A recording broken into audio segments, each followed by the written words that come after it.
What is up, my fellow Exandrians? Welcome to Table Ready. My name is Noah, and this is the Critical Review, where I critically review Critical Role. Now, today I'm going to be talking about episode 33 and 34, and I want to do this through the lens of the past, the present, and the future. Now, in the past couple of episodes, we've been dealing with character death. I want to make sure that I'm not giving too many SOAR ratings to already SOAR players. Don't worry, they don't watch you.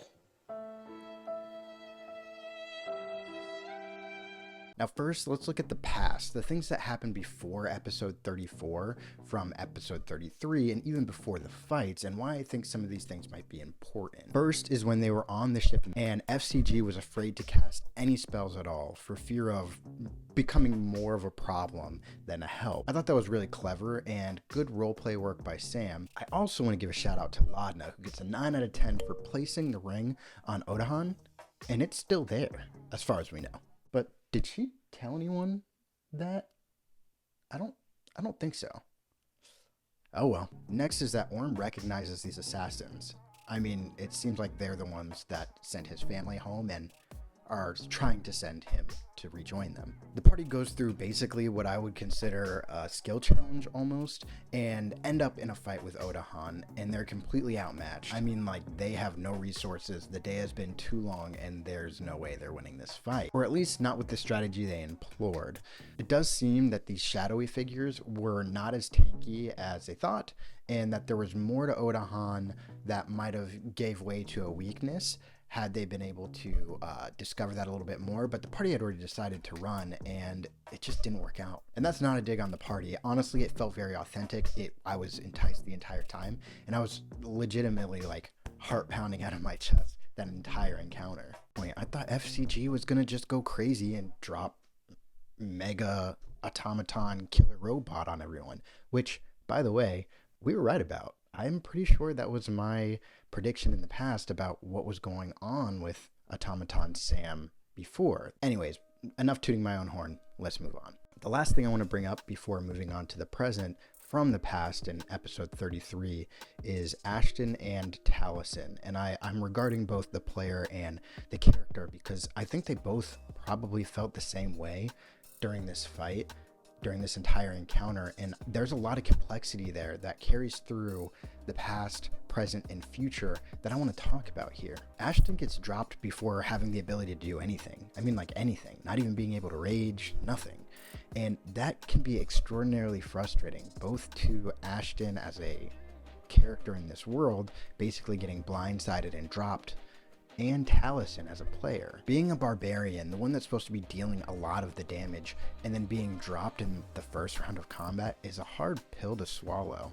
And then every time he got back up, he was dropped, leaving him with basically the options of standing his ground and waiting his turn to get dropped or running away. That being said, he did have the option to give a potion to Orm before he died. He had one on his person. He could have done it, but instead took the dash action away, which is interesting. And honestly, I wonder what kind of internal conflict might be there, if any. This exact thing happened to Ashton. He was left for dead by his friends and didn't speak ill of them for it. He thought they were just doing what they needed to do. He kind of shrugged it off. And now you see Ashton leaving Orm and Fern to go save himself. Even though that was the agreement of the party, was to run, it does seem that if he were to encounter his friends again, he's probably lost any high ground there. Now, let's come back into the present. That's the episode inside of the episode 34. The way that episode 33 ended, we really didn't know what was happening. There was a big blast of white light, and there were a lot of theories going out that Matt might be retconning this whole situation to give the party an out. Was this a dream? Did she resurrect everyone in this big ball of light? And I'm really glad he did not do that. These games need to have consequences. Well, Orm dead, Fern dead, and Laudna dying. They started a clock on their ability to revivify, and only one party member that was alive that could do it. This whole time I thought that Sam did a great job of thinking through the process of how things should go, and did what he needed to get the party back up. Ashton, however, was kind of in conflict with Sam just a little bit in how things should be done, and it kind of led to this weird moment where he was trying to do something useful, trying to make something happen after coming back from having run away. FCG wanted Ashton just to throw the diamonds to him so that he could resurrect Orm, or have Fern do it, and Ashton said no, because he said he couldn't do it without an action. That's not true. Maybe it wouldn't be accurate. You couldn't throw it as an attack, but you could still toss it to him without your action. It ends up in this weird situation where Fern is up and needs to decide between Orm and Laudna, which wasn't going to be a decision in the first place because nobody else knew that Laudna was even dead. They leave it up to a coin toss, and this I need to talk about. I'm in complete agreement with the coin toss. It's something that could happen in game. It's something that could happen in the world, and it's something that both Chetney and FCG contributed to in the world with coins. The idea of introducing rollies, which I'm already not a fan of in the first place, it's just a roll-off. I don't know why we're naming these things. But I digress. Just absolves characters from any kind of responsibility and doesn't really enact anything. It doesn't ask anyone to make a decision. Even in world, choosing to flip a coin is an in-world decision, and it worked out, and it was great, and it was a heavy, beautiful moment, and it let Fern take that coin from FCG. 10 out of 10. Speaking of Fern, Ashley Johnson, just the whole episode was a 10 out of 10, not just in that moment. That performance, and yes, I mean performance. That's not to say that like her feelings were not legitimate in that moment or that she was being inauthentic.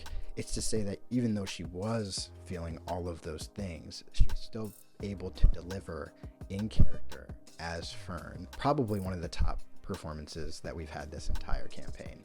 Tell me if I'm wrong. And this is all trying to bring Orm back. Now, each time one of the party members is being brought back, Matt kind of goes into their transitional space between worlds, describes to them what's there, and then gives them an opportunity to kind of make a decision. But I did feel like the decision was taken from Orm. I don't know why that is.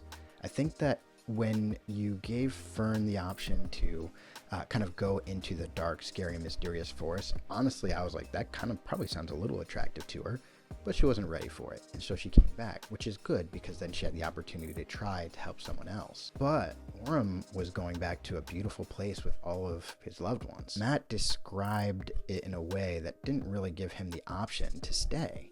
Of course, it would have, blown Fern's spell, but I think it would have been beautiful to give that player that autonomy. But instead, Orm shows up and Matt says, "You're not done yet." And then just kind of yanks him out of the afterlife to bring him back. It was a choice. It's fine. It's not, I would give it a 5 out of 10, but I don't think there was a bad way really to go about it. I just thought it was odd. Ashley got more autonomy in that moment than did Liam. And although I just gave Matt a 5 out of 10 on that, I think he did an excellent job throughout both of these episodes. He kept the party engaged. There were moments where there were little squabbles and rules, and he was able to mitigate those things quickly to keep immersion alive. He handled the deaths well. He didn't get too nitpicky about the amount of time that they were having in conversation because there's such a heavy moment for players, and his understanding was very loving and graceful in that moment. So I got to give a lot of props to Matt for that. It's hard handling player death. So back to the present again, episode 34. The entire time that I'm watching, there's one thing that I keep noticing, which is Taliesin or Ashton just trying to be useful the entire episode, almost overcompensatingly so, like always making sure everyone else knows that Taliesin's, or that Ashton has a hold on the portable hole, or that Ashton's willing to offer whatever services he needs to his former employer to make sure that they can get Laudna back. And that's all well and good, but I think it's deeper than just like trying to be a part of the episode. I think it's trying to be a part of the party. I think Ashton and maybe Taliesin felt useless in episode 33. They weren't a part of the fight, they weren't able to save their friends, and they weren't able to resurrect anyone. So what did they really do? Anyways, my thought is just a curiosity of whether or not this is amazing roleplay insight by Taliesin, or just a coincidence in the feelings of the player translating to his character in a way that is just synchronous, which is kind of cool. So the party goes back to Imahara Joe's, they talk everything out and then make plans to leave town. And of course, the party does what you'd expect them to. They have to. They have to do whatever they can to get everyone back. While chatting about all of that, Sam casts Gentle Repose on the body, and Matt says ritual, this. And there's a flash of kind of vibrant, warm, orangish light around it. And none of you pick it up, but you do. A weird sense that the spell definitely headed something off at the pass. Oh, shit. Now, what did he mean by that? I don't know. It could be a couple of things. My first guess was, oh my gosh, she was about to turn straight undead. The lingering necromancy in her body was just going to turn her into a zombie, or maybe like an even more direct puppet of Delilah. Whatever it was, it sounds like it was a good thing they cast that spell, and now they have 10 days to bring her back, or they have 10 days with a body in the state that it's in. Which brings me to the future. What is going to happen now? Where's the party going? And it seems like through their conversations, their best next step that they've decided on is to contact Keyleth, which is interesting. Do I think it's their best option?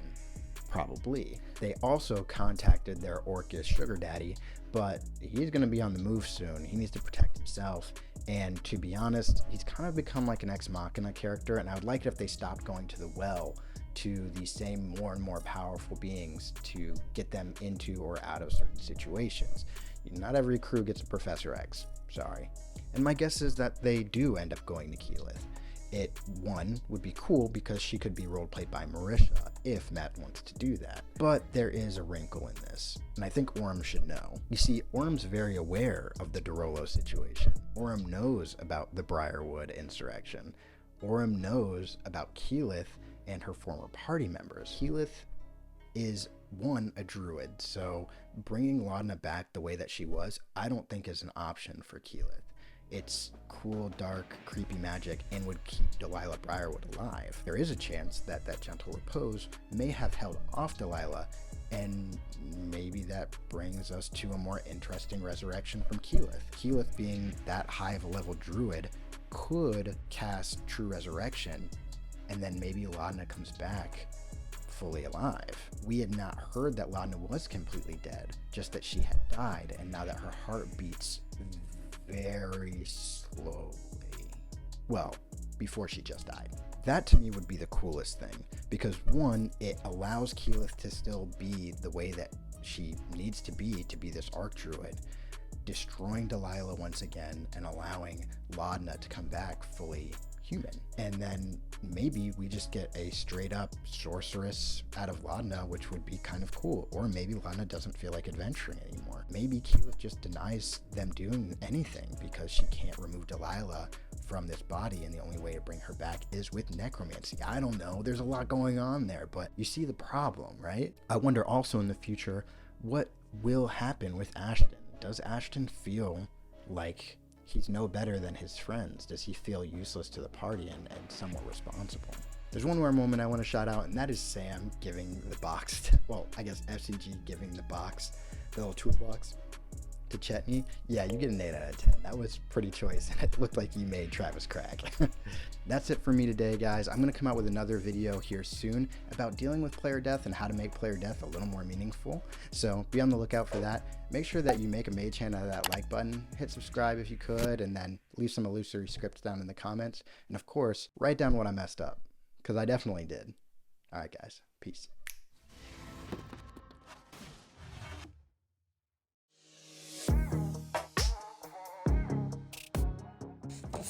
Shit, why are you so clumsy? Sorry, it's a heavy table. Or because you're a shopkeeper in Matt Mercer's game.